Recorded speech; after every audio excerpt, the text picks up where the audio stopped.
But of course, there's a lot of people talking about the 46 seconds at the Paris Olympics the other day of a female Italian boxer getting punched so hard. This is what happens when we allow ideology to drive policy. And you can see the look on the woman boxer's face so many times. It's just kind of startled because they've never been hit with that kind of power before.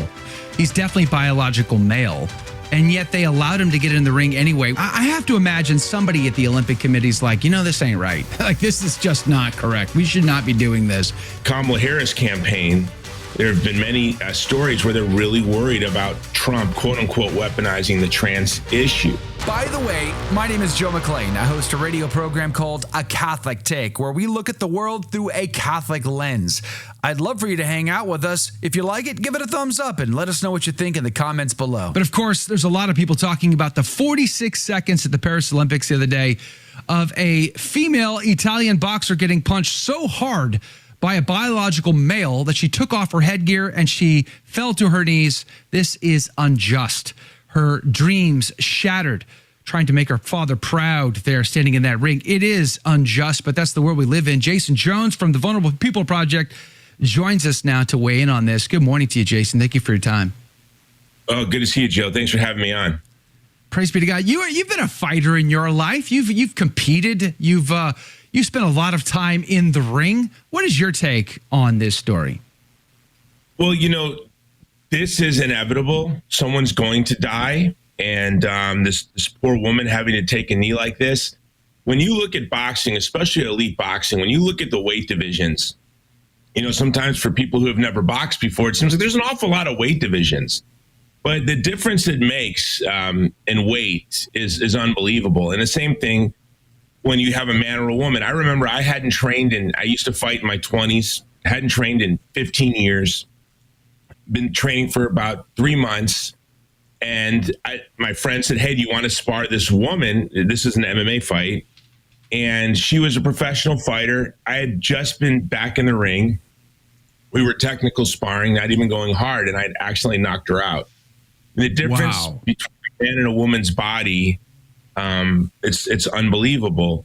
And there's no more difficult of all the combat sports. The most challenging of them all, in my opinion, is boxing.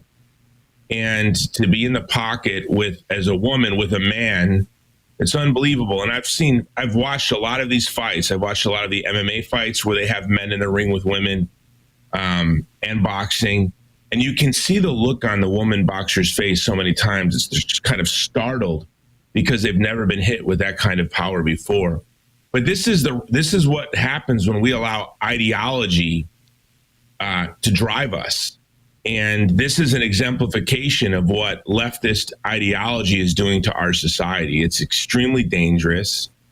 And I'm hoping this is the last Olympics. I didn't even know, Joe, I don't know about you. I didn't know. I thought we put this behind us. I didn't know they were still allowing men to compete against women. It's unbelievable to me. Yeah, I mean, when you look at the pictures of the transgendered boxer, there's no mistaking that this is a male. In fact, they did. I guess he's been tested. He's got XY chromosomes. He's definitely biological male. And yet they allowed him to get in the ring anyway, which is just the most bizarre thing in the world to me. I mean, yeah, I'm Catholic. I'm biased. I see the world through that lens. But where's the common sense filter that you're not going to take a physically, genetically stronger human being and put it up against a weaker? Don't you have weight classes for a reason? Like it just makes no sense, even from a common sense perspective. And yet I got to remind myself that this is the same people who gave us the opening ceremony of the most debauched display that we've seen in a while, I would argue, and we've seen quite a bit lately. I mean, we just live in such a bizarre world. What are we to make of all of that, Jason? Well, again, this is ideology. This is what happens when we allow ideology to drive policy.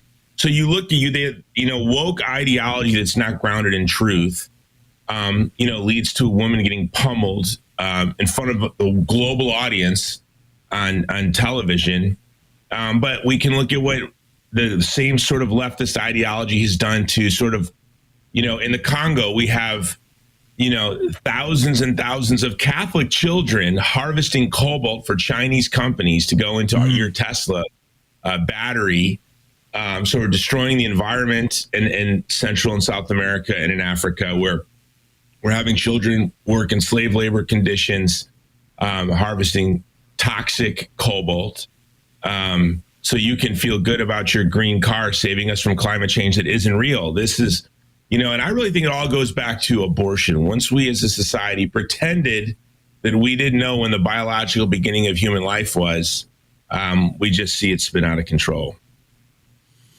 Yeah, we seem to have lost our mind for sure. Is it possible to recover common sense?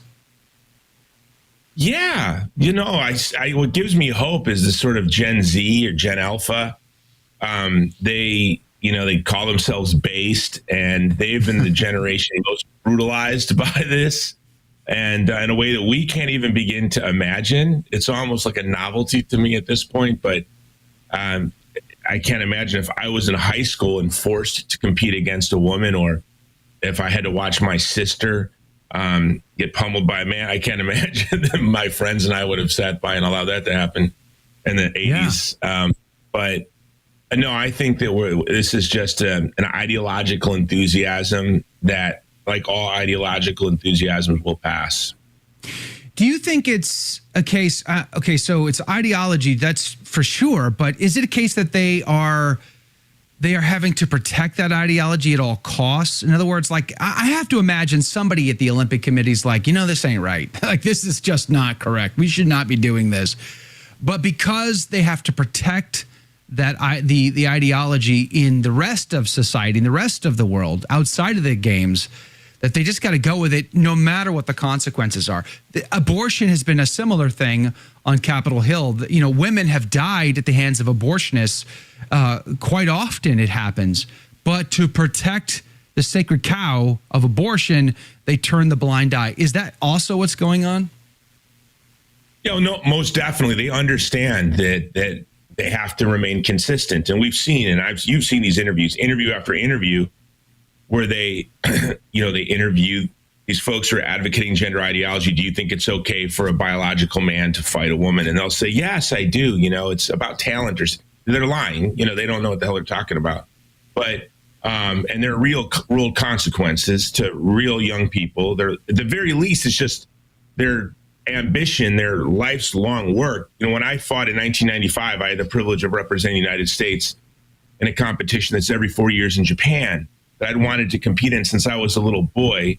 And so, after about 15 years of training and dreaming, I was able to do that. And I can't imagine for a young woman who's trained her whole life for the Olympics and ends up losing her slot because that man that was punching that woman in the face, she took a woman's slot. There's a woman that should have been in the Olympics in that man's place. But young people and mothers, it's interesting, when I used to run political campaigns, and the female vote, it's very unique. It's very interesting. And women are protectors of their children. And so I think we're seeing the Kamala Harris campaign. There have been many stories where they're really worried about Trump quote unquote, weaponizing the trans issue. What they're most worried about is those soccer moms that's going to determine this election is going to be soccer moms. And this trans issue is going to play a big part in delivering Trump the victory, I believe. And so I do think we're hopefully coming to the end of this. Did you like that video? It's okay. You can admit it. It's perfectly fine. Hey, we cover the big stories of our day, from inside the church to outside the church to all points in between, and we do it from a Catholic perspective. It's called A Catholic Take. It's a radio program Monday through Friday. We live stream it right here on this channel, by the way, so make sure to subscribe, like, and share. We would be very grateful to you. And don't forget, you're going to want to watch this video right here because you don't want to miss anything.